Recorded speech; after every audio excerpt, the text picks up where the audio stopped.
welcome to Credit Travel School of the Arts. I have done this speech more than one time, but I just have to do it again obligatorily. Please look behind you to your left and to your right for the nearest emergency exit. Please remember to no flash photography or audio recording of any kind during the concert. And please have your phone on silent so that to not disturb the performance. Thank you very much and enjoy the concert.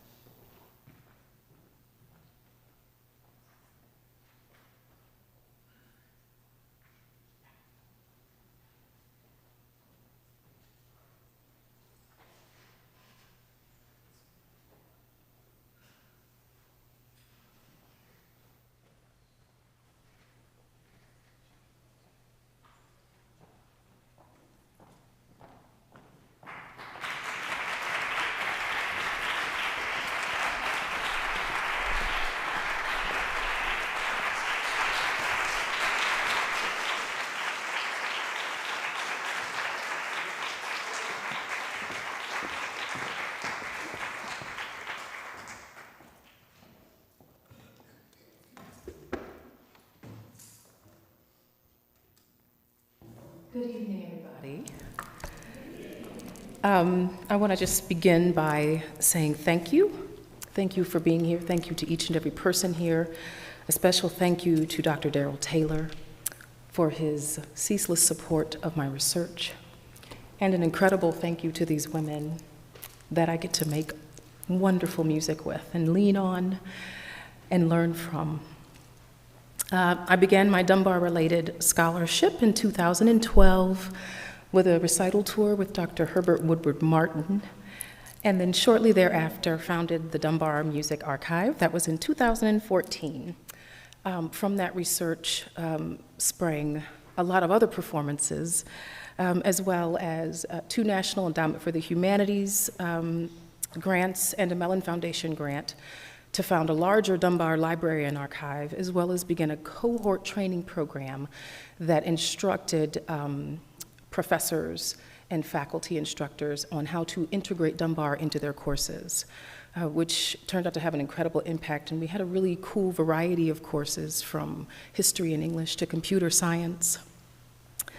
The Dunbar cohort also had an opportunity for student research assistants, and so it's been an incredible branching off of this scholarship. It's hit so many different areas, and this work that you are going to experience tonight is an outcropping of that research. When we talk about Dunbar's musical legacy, it's really rich. And the first thing that I think a lot of the people in this room are going to think about are his art songs. Right? We know we're going to experience some of those this evening. Most of us are familiar with some of his most famous poems. And I often call Paul Laurence Dunbar your favorite poet's favorite poet. Right? He inspired everybody. And Maya Angelou was so inspired by him that she took the phrase, "I know why the caged bird sings," and used it as the title of a poem and her own autobiographical work. His impact is often overlooked, and it's so ingrained into our culture and into our society that we don't always recognize those echoes as his voice. We know about his operas a little bit, yes? Adolphus Hailstork composed Common Ground that was commissioned by Dayton Opera in 1994. There's Richard Thompson's opera, there's Stephen Allen's Dunbar operas. So we see that he has this legacy on the concert stage and in lyric theater. What we don't always talk about is his musical theater contributions. Oh, they make things a little awkward, don't they? His collaborations with Will Marion Cook created works like Clorinda and In Dahomey and Just Like White Folks. And I have to admit, when I began studying Dunbar's musical theater / minstrel work, I was uncomfortable, and I often chose not to kind of mention much or perform repertoire. You know, I mean, some of it you got to pick from, but still to even kind of entertain that. And, you know, because I'm educated and stuff. And then, y'all, I get into the car, big bag, busting out the Bentley Bandega, man, Balenciaga, oh my God. Hypocrite, hypocrite, tell you what he do. And then I begin to think about what's appropriate. And who decides what's appropriate? And how somehow the music that comes from certain communities are always initially inappropriate. And I think about the preservation of cultural, priceless cultural norms within the inappropriate, within the non-mainstream. And I realize we have really not been giving this man his due. Because I peek into musical theater and I look at Hamilton and I understand that would not exist without Paul. From his innovative examples in musical theater with Will Marion Cook to the planting of the seeds that celebrate Blackness, that bloomed into the Harlem Renaissance, that bloomed into all these inappropriate musical styles that preserve tradition, dance, vernacular. Oh my gosh. We've been underestimating the musical legacy of Paul Laurence Dunbar, y'all. So what does that mean? I think for me it meant I really need to stop drawing these lines between my music and its impact, and not drawing the lines in his as well. Dunbar's poems create historical snapshots into the life and times of Black folks of that era. So does hip hop, right? I know it goes down on Crenshaw. I don't know, I'm not sure I've ever been there, but these are things that I know it from music, right? I know this. So these are the things that I begin to ponder. And I think about my research and I say to myself, how can I fight this? And I think it is in the celebration, the complete celebration of Blackness in all forms, all walks of life, and in the elevation and the amplification specifically of Black women.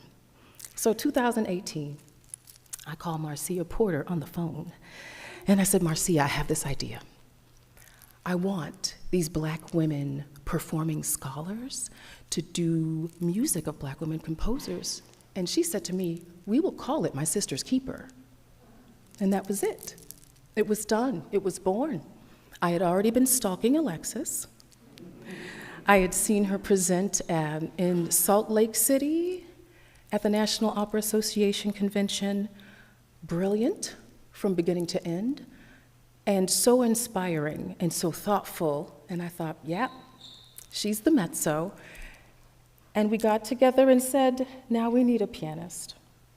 And Rosalyn Wright Floyd's excellence and her musicality made her just the easiest choice to put together this team of women who have the opportunity and the privilege to amplify the voices of these Black women composers. Now you fast forward to 2022, and here we are, celebrating the sesquicentennial birthday of Paul Laurence Dunbar. He's 150 this year, and I thought, well, I guess it's time to do the Dunbar edition of My Sister's Keeper.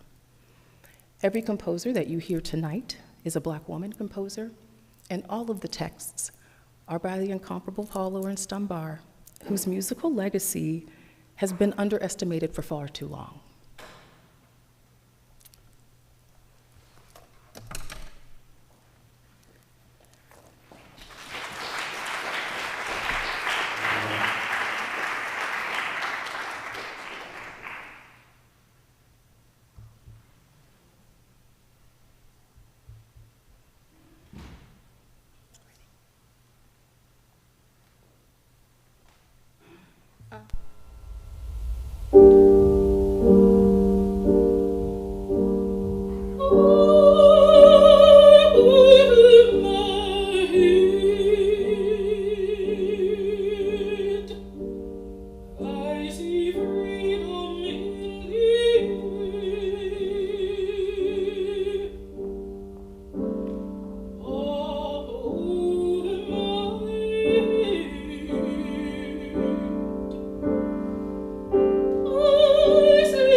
performances, we honor these women, acknowledging their place within the development of American art song. And their importance in music history, illuminating the effect of race, gender, and class on their careers and compositional styles. Our mission is to highlight their compositions, encouraging more performances of this wonderful music. This repertoire is American music that should be part of the mainstream canon.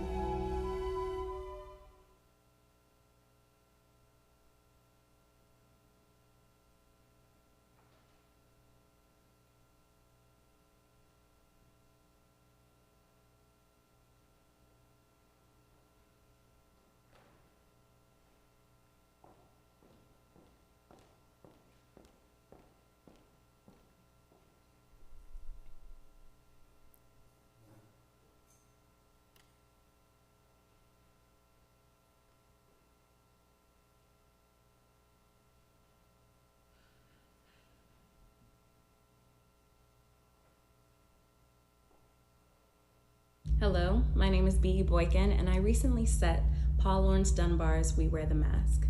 We Wear the Mask was commissioned by the Mirror Visions Ensemble back in 2019-2020, and I think it was early 2020 that we had decided on the text, We Wear the Mask. So I started working and coming up with concepts, but of course then COVID happened, and then the resurfacing of Black Lives Matter, which was all started by the murder of George Floyd. And so experiencing that and witnessing that with the rest of the world, I felt like my original concept just didn't fit emotionally and creatively for me. So I decided to take another look at the text and to try to delve deeper and to challenge myself creatively and to see what I could come up with as far as a different musical interpretation. And so that's how this current version came about. And I think it is very meaningful still, even though it was composed in 2020.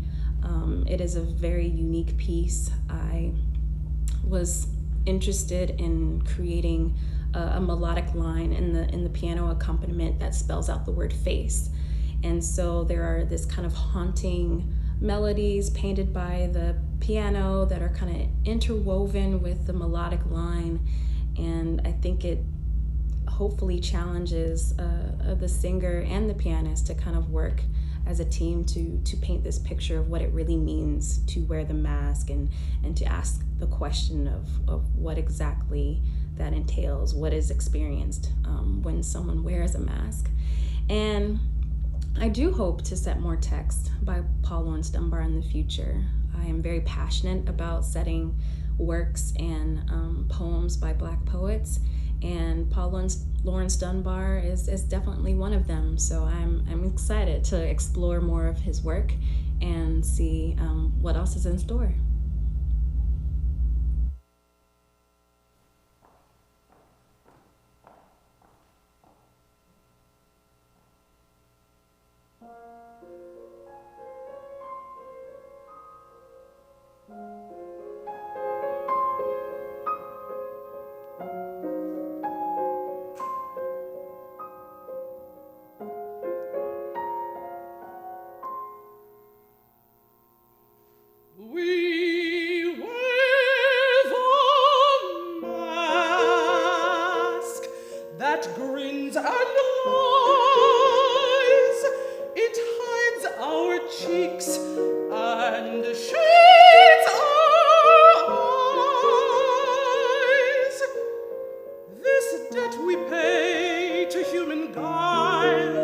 With torn and bleeding hearts we smile.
Instructor and composer, Betty Jackson King. Technology is fantastic.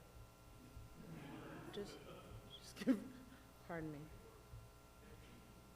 Actually, I think that was exactly where we needed to be. That's exactly where we needed to be. Isn't that awesome?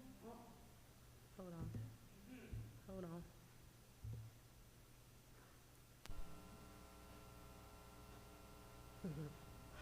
I couldn't zoom. I couldn't.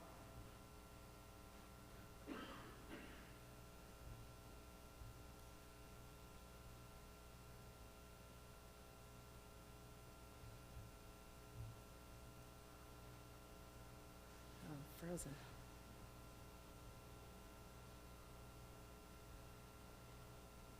Betty Jackson King is from Chicago, Illinois. I cannot remember the year of birth. Somebody throw it out to me.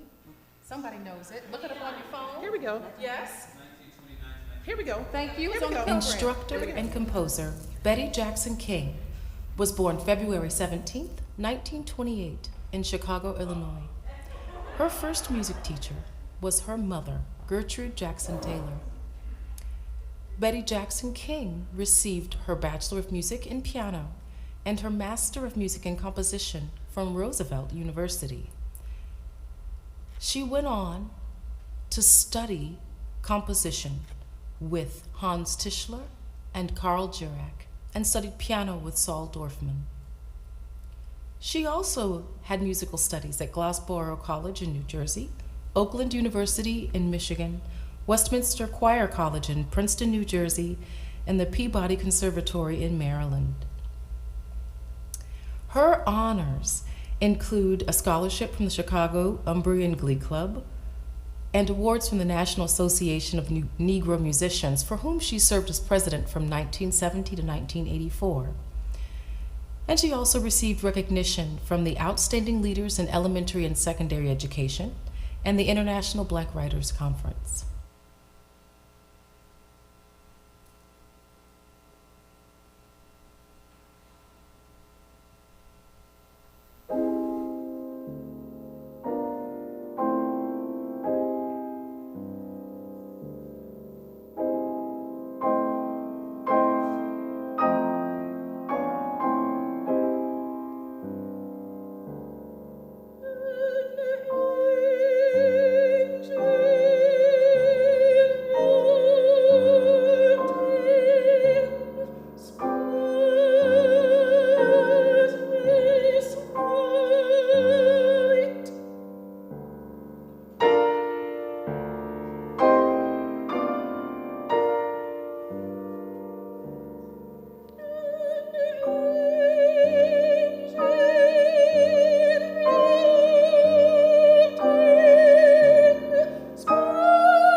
Britton Smith was born and raised on the south side of Chicago to music-appreciating parents in December of 1907.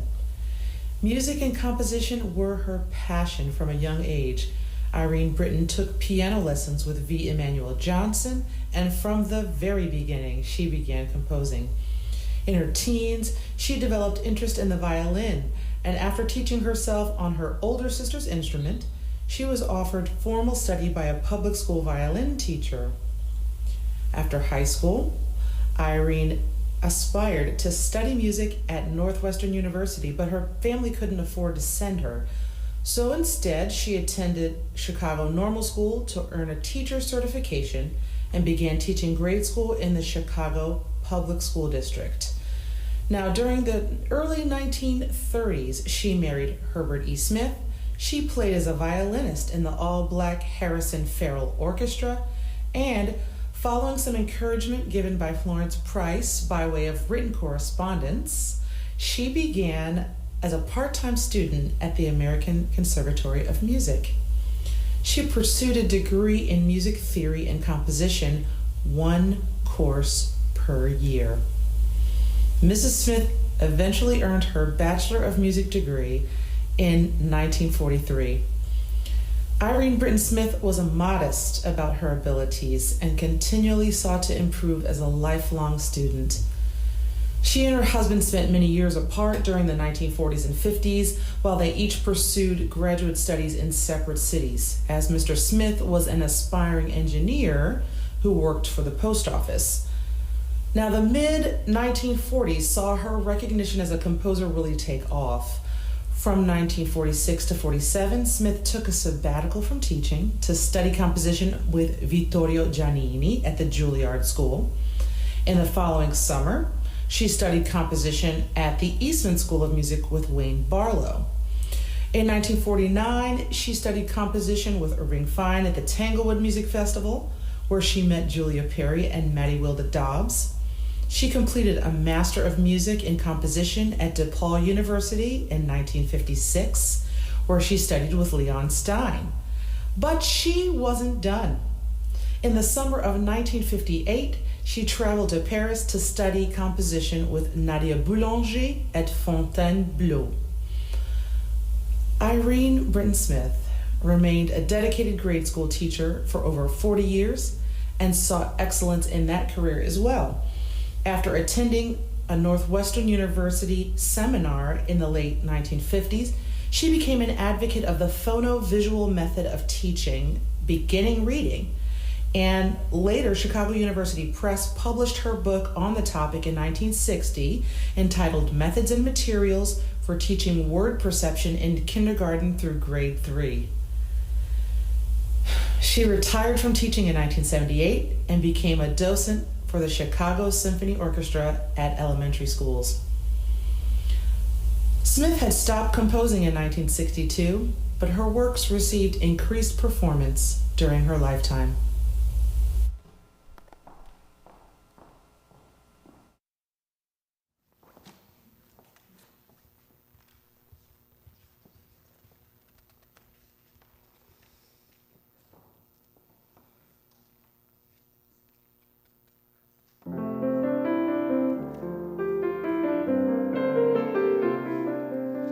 Over the hills and the valley of dreaming,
An iridescent ray, Composer, conductor, musician, flecked in between the tryst of night and day.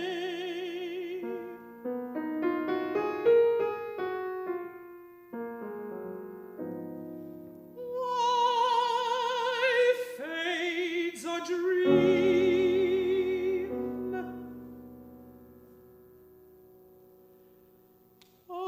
Consciousness, the shade wrought by a lack of light and made upon life's stream.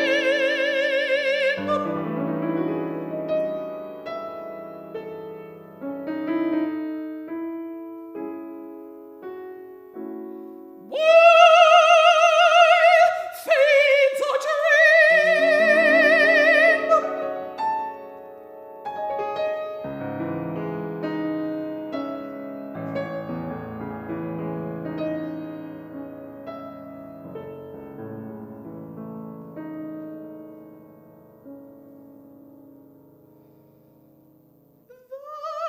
That may thrive, so feeds the flesh the stream, lest men should learn to trust the things that sing, so fades our dream.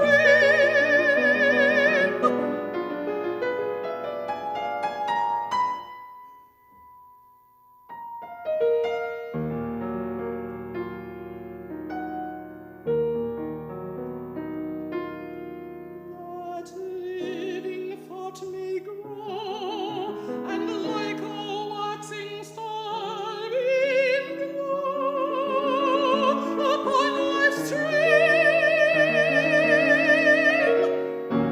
so fades our dream.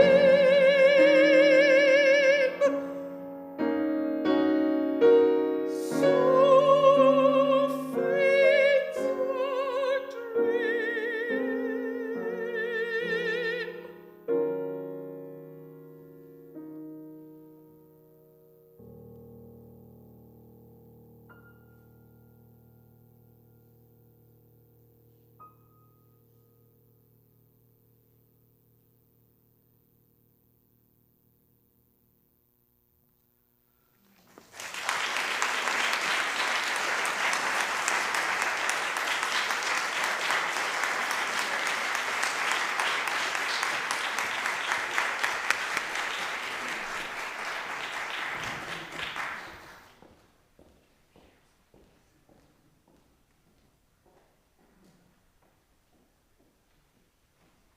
1928, in Atlanta, Georgia. I just have to start it right where I wanted to start, so pardon me.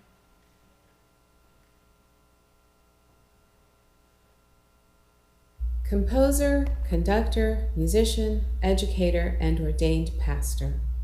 Lena McLin was born Lena Mae Johnson on September 5, 1928, in Atlanta, Georgia. McLenn's childhood was filled with music and the church. Her father was a Baptist pastor, and her mother was the minister of music at their church. As a child, McLenn was sent to Chicago to live with an uncle whose wife had recently passed away in childbirth. This uncle was Thomas Dorsey. Dorsey is remembered as the composer of Precious Lord. You all know the tune. It was in the Dorsey household that McLenn's musical foundation was built. She learned spirituals from her grandmother, who also lived in the home, and from her uncle she learned to play the piano, eventually becoming so skilled that she was able to accompany Dorsey's church choir. McLenn returned to Atlanta when she was a teenager to complete high school.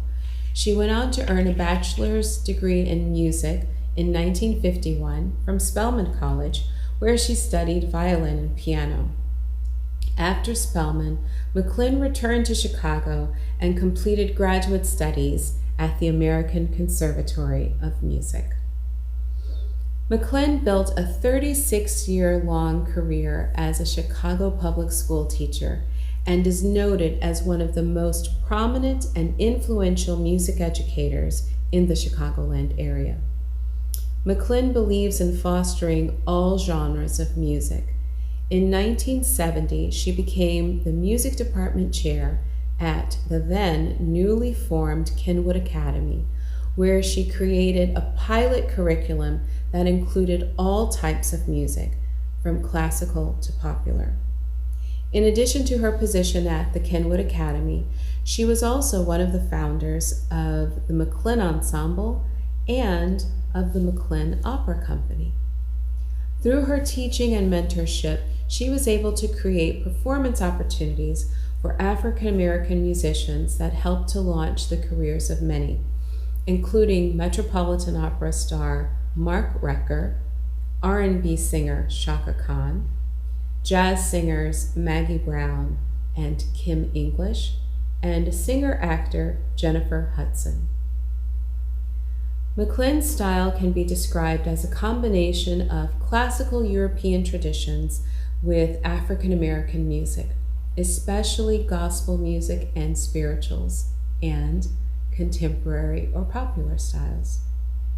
McLenn composed over 400 works, including cantatas, masses, solo and choral arrangements of spirituals, anthems, art songs, gospel songs, rock operas, soul and pop songs. She also composed works for piano and orchestra and electronic music.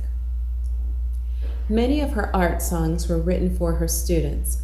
As one would expect, you can identify the particular singer's strengths and vocal maturity by the nature of the composition. In the art songs, you can hear the influence of gospel music with the use of densely packed chords and a sense of call and response between the voice and accompaniment. In addition to Dunbar, McLenn set texts by Robert Browning, Spencer, and her husband, Nathaniel McLenn. Mrs. McLenn still lives in Chicago's South Shore community. The 3 short songs on this recital incorporate large leaps followed by difficult intervals with some intricate rhythmic passages. I hope you enjoy them.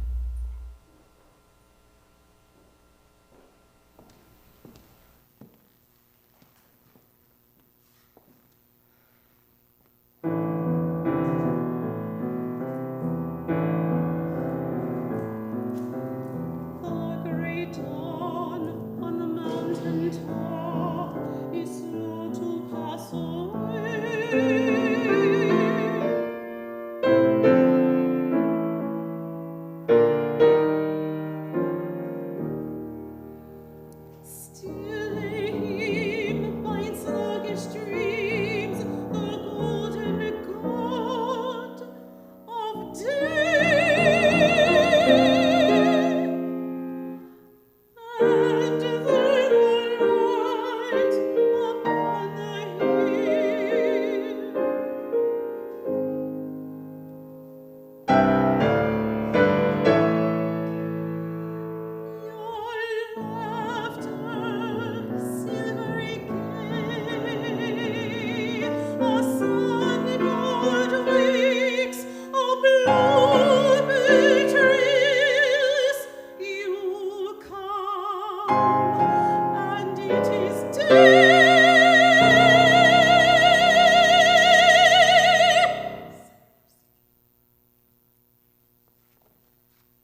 agitated, you can guess the reason why.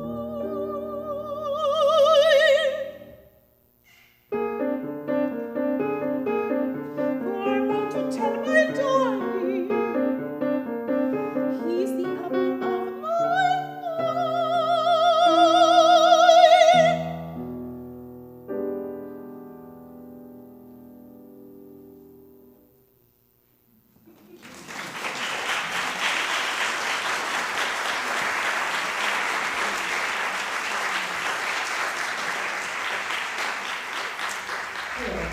I'm Rosalyn Wright Floyd, and I would like to discuss in further detail some of the stylistic characteristics of Florence Price's accompaniments. Similar to the late Romanticists, Miss Price utilized a great deal of chromatic harmonies and unexpected modulations. Very common is her use of the half-diminished seventh chord. The beginning of the poet and his song have several of them within the first 9 measures.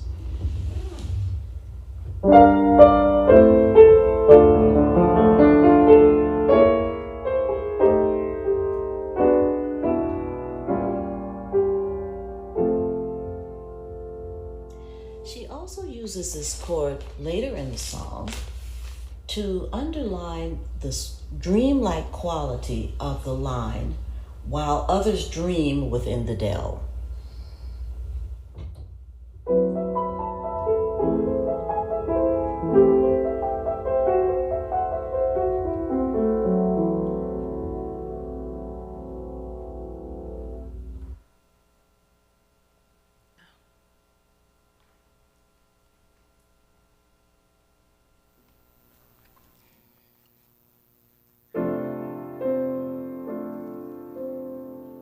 The song is just a simple thing, and yet what joy it is to sing.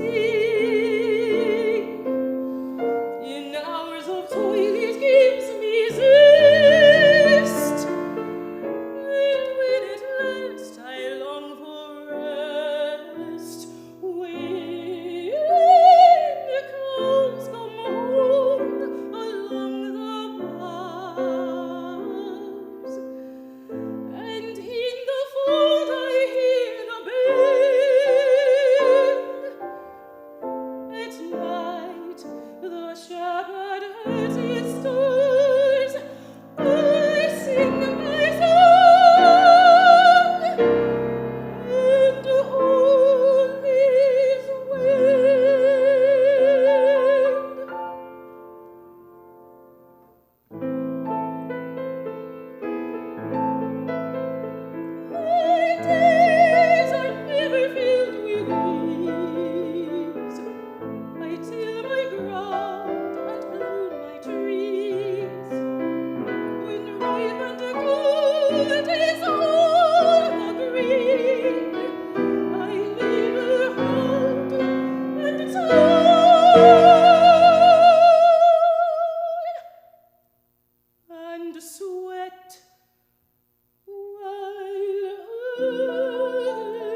In What's the Use?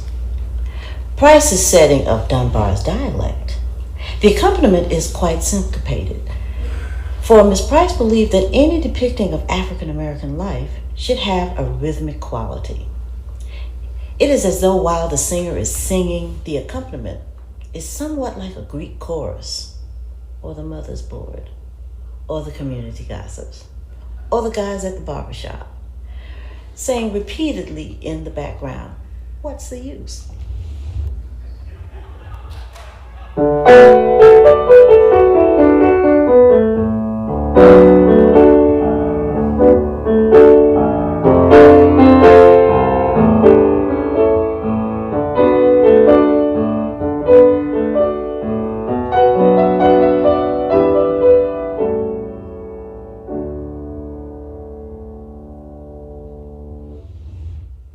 In a previous presentation, I referred to the 2018 article from the New Yorker, The Rediscovery of Laurence Price. I have been studying her available work since I was a first-year student in college, so for me, she was never lost. I'd like to pay homage to those early champions and researchers of her work, such as Barbara Garvey Jackson, Eileen Southern, Mildred Denby Green, Ray Linda Brown, and others.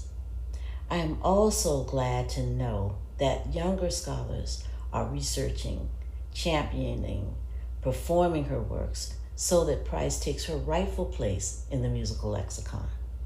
Laurence Price, one of the great American art song composers.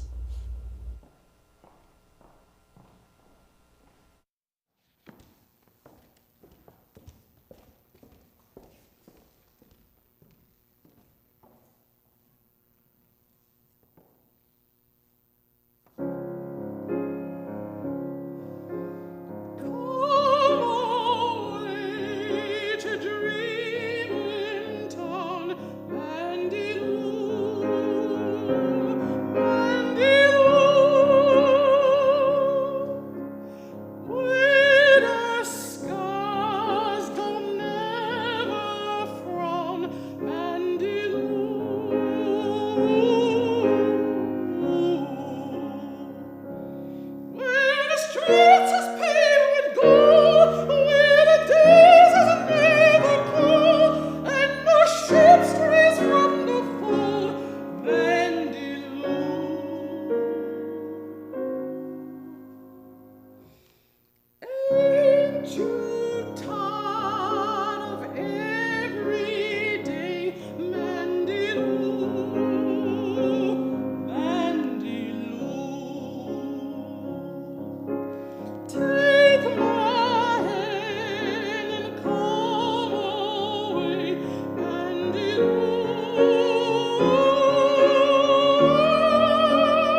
Modulations of a third are quite common in Miss Price's accompaniments. For example, in My Neighbor, Miss Price starts in C major, then modulates to E flat major. However, I'd like to draw your attention to the chromatic area in Sympathy, which was noted by Harry T. Burley as an area of concern, which uses a series of chromatic chords to go to the relative minor, then to what should be the lowered 7th key area, but proceeds to the Neapolitan before returning to the original key of G major.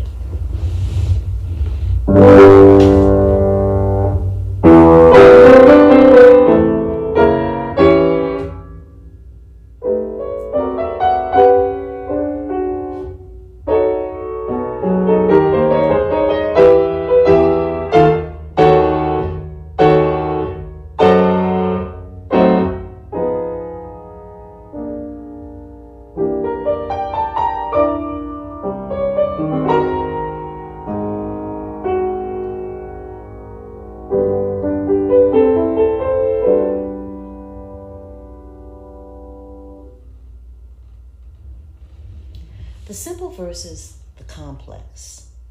This dichotomy could refer to the differences between several of her songs or could manifest itself in a single composition. Some of her accompaniments are quite virtuosic, like Hold Fast to Dreams. Others, much simpler.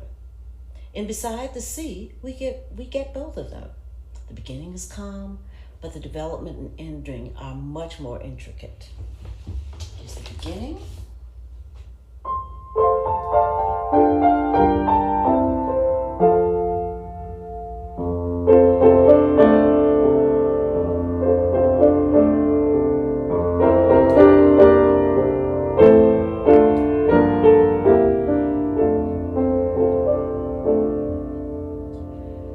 In this part of the development, though, we find ourselves in A major, and we use a C half diminished 7th chord, there we go again, to get ourselves back to F major.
days I stood hour after hour to watch the slow unfolding of the flower, and then I did not leave its side at all, lest some mischance my flower did befall. Alas, oh joy, the center petals burst about it blossomed. But a worm was at its heart.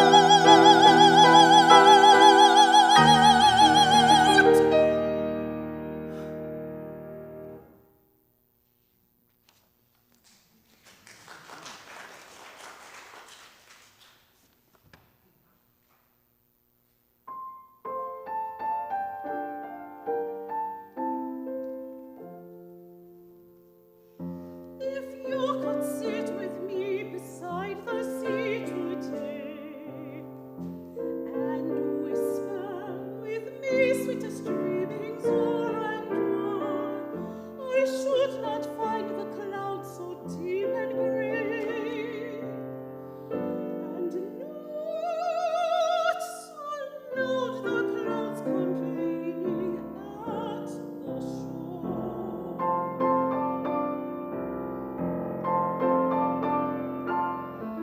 If you could sit with me beside the shore today, and hold my hand in yours as in the days of old, I think I should not mind the chill baptismal spring, nor find my hand and heart and all the world so cold, so cold, so cold.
Fly back to his perch and clean.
And administrator and instructor Zenobia Powell Perry was born on October 3rd, 1908 in Boley, Oklahoma. She originally trained in piano by a local teacher named Mamie Ross, and Mamie had studied with our Nathaniel Dett. In 1931, she studied music with Dett himself in Rochester, New York, and took brief studies with Cortez Reese at Langston University in Oklahoma. Later, she went to Tuskegee Institute in Alabama, where she assisted William L. Dawson. And after completing her degree, she headed a black teacher training program supervised by First Lady Eleanor Roosevelt. Additional studies in composition happened with Darius Milhaud, Alan Willman, and Charles Jones at the University of Wyoming. Zenobia was a teacher. Her first university faculty position was at Arkansas Agricultural, Mechanical, and Normal College. We know it as the University of Arkansas. She was there from 1947 to 1955. From 1955 until 1982, she represented in Ohio. She was a faculty member and composer in residence at Central State University in Wilberforce, Ohio. She passed away in 2004 as faculty emerita. Her compositions have been performed by the Cleveland Chamber Symphony, the Detroit Symphony, West Virginia University Band and Orchestra, and numerous other performing ensembles. Perry didn't begin composing seriously until her late 40s. Although a young woman, she'd been encouraged to compose. It took her some time. She was influenced by Black American and Native American folklore, music, language, and poetry. Her favorite poets to set were Paul Laurence Dunbar, Donald Jeffrey Hayes, Claude McKay, Frank Horn, R.H. Greenville, and Thomas Hardy. She had a real love for poetry. Not only dedicated in her career, she was also an active member of the NAACP since 1962. And in addition to her art songs, a really important part of her vocal output was her only opera. She said a person ought to know something about where they live, and she learned about the founding of Wilberforce, Ohio, and as a result, wrote the opera Chihuahua House. This premiered in 1987. To learn more about that opera, please watch the documentary by Elliot Barker.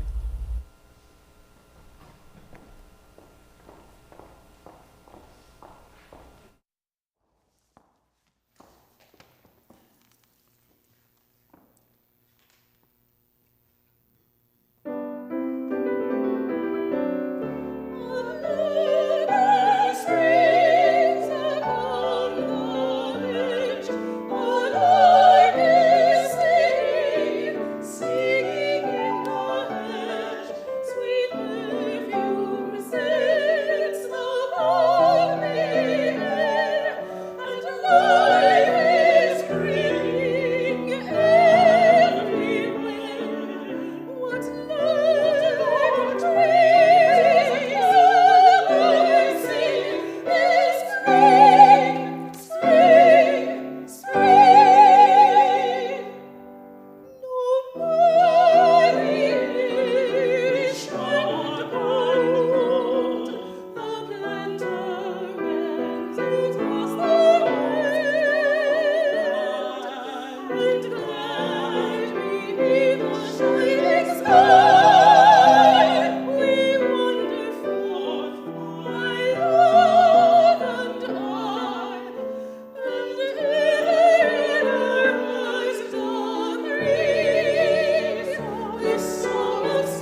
accident cannot happen again, right? Where the shuttle just didn't show up for some reason, and everyone heard me in my outdoor voice. And so you received my profound apologies on behalf of the African American Arts Alliance. That is not the way we do business, and is not typical of what happens in a conference here. It has never happened in a conference here. The bus just didn't show up for our evening sort of people, but I am assured, after a lot of persistence, that there is a bus out there, and I told them to come at 10 o'clock. I know that it was scheduled for 10:30, so you have a little bit of time to you don't have to wait a long hour. Tomorrow's call is 7:45 a.m. because the first presentation is 8:15. Yeah, I apologize. That's the way it is. So, if you want to, linger and just Uber, Lyft, work, and in the city, and again, that's the way it is. I have no power over that, other than I'm trying to make everybody happy. So, just be aware of that, and see you bright and early in the morning.